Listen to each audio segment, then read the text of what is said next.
Ayurvedic college के छात्र अपनी 5 सूत्री मांगों को लेकर इन दिनों सड़कों पर नजर आ रहे हैं। नमस्कार, आप देख रहे हैं विंध्य भारत और आपके साथ मैं हूं अजिता। कोरोना वायरस संक्रमण काल में आयुर्वेद की ताकत पूरे देश ने क्या पूरी दुनिया ने देखी। अगर नहीं देखी किसी ने तो वह है हमारी सरकार, जिसे आयुर्वेदिक कॉलेज के डॉक्टरों की समस्या नजर ही नहीं आती। इसी के चलते पिछले कई दिनों से यह डॉक्टर अपनी 5 सूत्रीय मांगों को लेकर हड़ताल पर हैं। पहले कॉलेज परिसर, उसके बाद सड़क पर। डॉक्टर चाहते हैं उन्हें वह सारी सुविधाएं उपलब्ध कराई जाए जो एलोपैथिक के डॉक्टरों को उपलब्ध कराई जाती है। हमारी टीम ने रैली निकालकर कमिश्नर रीवा और कलेक्टर रीवा को ज्ञापन देते हुए छात्र छात्राओं से बात की। उनकी समस्या ऐसी नहीं जिसे पूरा करने में सरकार को कोई कठिनाई हो। आइए आपको सुनाते हैं विंध्य भारत से बातचीत के दौरान उन्होंने क्या कुछ कहा। नमस्कार, आप देख रहे हैं विंध्य भारत में जावेद अंसारी, राजेश विश्वकर्मा के साथ। यहाँ पर आयुर्वेदिक कॉलेज के छात्र आज सड़कों पर हैं, रीवा की सड़कों पर हैं। रीवा के शहर के सबसे व्यस्ततम बाजार शिल्पी प्लाजा में ये मौजूद हैं। इनका साफ तौर से कहना है आयुर्वेद है अनमोल है, इसका नहीं कोई मोल है। मामा अपनी आंखें खोलो, हमारे हक में कुछ तो बोलो। क्या है मांगे? हमारी पहली मांग ये है कि जिस तरीके से अन्य विभागों को सीपीआई के साथ जोड़ा गया है, उसी तरह हमें भी सीपीआई के साथ जोड़ा जाए और हमारा भी स्टाइपेंड जो कि सुप्रीम कोर्ट से हाई कोर्ट से रूल आया था कि 2013 में एलोपैथी के समतुल्य होना चाहिए हमारा स्टाइपेंड, लेकिन अभी तक वो पारित नहीं हुआ है। इसलिए हम चाहते हैं कि हमारा जो स्टाइपेंड है वो भी एलोपैथी के समतुल्य हो जाए, हमें भी उनके बराबर स्टाइपेंड मिले। काम हम बराबरी का करते हैं तो बराबरी का हक भी चाहिए। स्टाइपेंड की सबसे ज़रूरी मांग है, स्टाइपेंड हमें मिलना ही चाहिए। बताइए क्या है? हमारी दूसरी मांग ये है कि हमारी जो यूनिवर्सिटी है Madhya Pradesh medical science university, जो कि आयुर्वेद, एलोपैथी और सारे जितने भी मेडिकल कॉलेज है वो सारे उसी में आते हैं। हमारी मांगें कभी पूरी नहीं होती, हमारा बार बार एग्ज़ाम कैंसिल होता है, बार बार 4-5 बार एक बार में कोई भी काम नहीं होता। हम जाते हैं वापस आ जाते हैं, जाते हैं वापस आ जाते हैं। तो हम चाहते हैं कि हमारी यूनिवर्सिटी जो आयुष की है वो अलग की जाए। यूनिवर्सिटी आयुष की जाए। आयुष के लिए जब हम काम करते हैं तो हमारी छोटी सी मांग है हमारी यूनिवर्सिटी को भी अलग कर दिया जाए। क्या है आपकी मांग? हमारी तीसरी मांग ये है कि एक तो हर साल पीएससी नहीं होती है, एमपीपीएससी भी गैप में आती है। जैसे लास्ट ईयर वो 13 इयर्स में आई थी, इस साल वो 9 साल में आई है।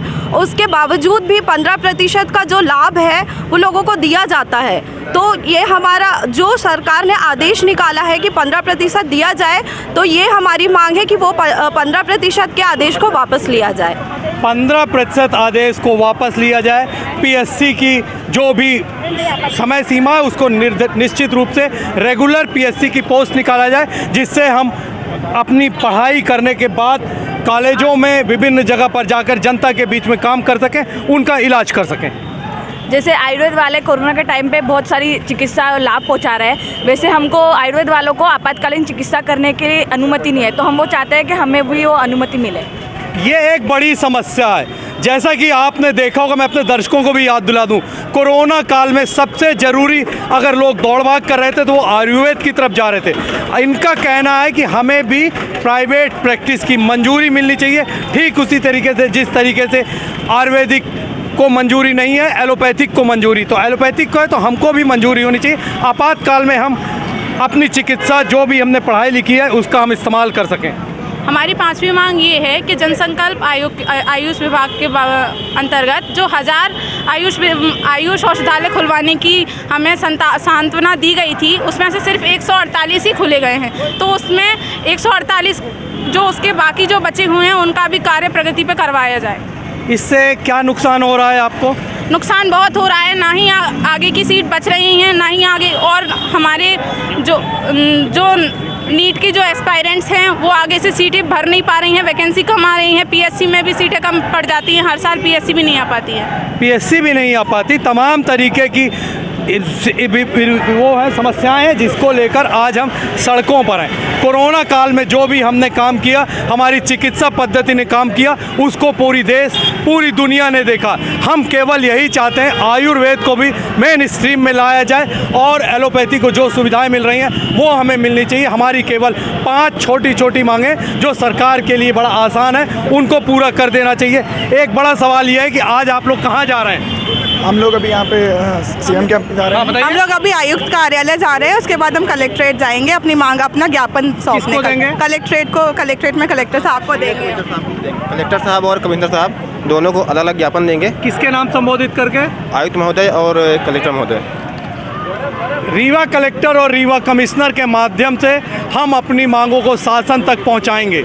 अब देखना दिलचस्प होगा आयुर्वेदिक कॉलेज के जो भी छात्र थे, जो भी यहाँ की मेडिकल की टीम थी, कोरोना काल में उन्होंने जिस तरीके से काम किया। आप भी कुछ कहना चाह रहे हैं? हाँ बताइए। जाने कि इसके पहले हम लोग आज 7वां दिवस है, तो प्रथम दिन से लगभग कंटिन्यूस यहाँ के लोकल विधायक को, सांसद को, विधानसभा अध्यक्ष को, सबको बार बार ज्ञापन दे चुके हैं, फिर भी हमारा कुछ भी नहीं पा रहा है। यहाँ की हमारी टीम जो अदर टीम है, भोपाल में, उज्जैन में, ग्वालियर में, हर जगह यही हड़ताल कर रही है। सीएम को ज्ञापन दे चुके हैं, अलग अलग मंत्रियों को ज्ञापन दे दिए हैं। आपका कहना है कि आप प्रदेशव्यापी हड़ताल पर हैं? हम प्रदेशव्यापी हड़ताल पे हैं। ये आयुर्वेदिक कॉलेज के स्टूडेंट प्रदेशव्यापी हड़ताल पर हैं। केवल 5 सूत्री मांगे हैं इनकी। इनका साफ तौर से कहना है कि जिस तरीके से हमने यहाँ पर काम किया था, खास तौर से कोरोना काल में काम किया था, उसको मद्देनज़र रखते हुए शासन प्रशासन हमारी बात को गंभीरता से देखे। हम लगातार इस खबर पर नज़र बनाकर रखेंगे और जो भी होगा आप तक पहुंचाने की कोशिश करेंगे। अब अपने मेज़बान जावेद अंसारी को राजेश विश्वकर्मा के साथ दीजिए इजाज़त, तो देखते रहिए विंध्य भारत।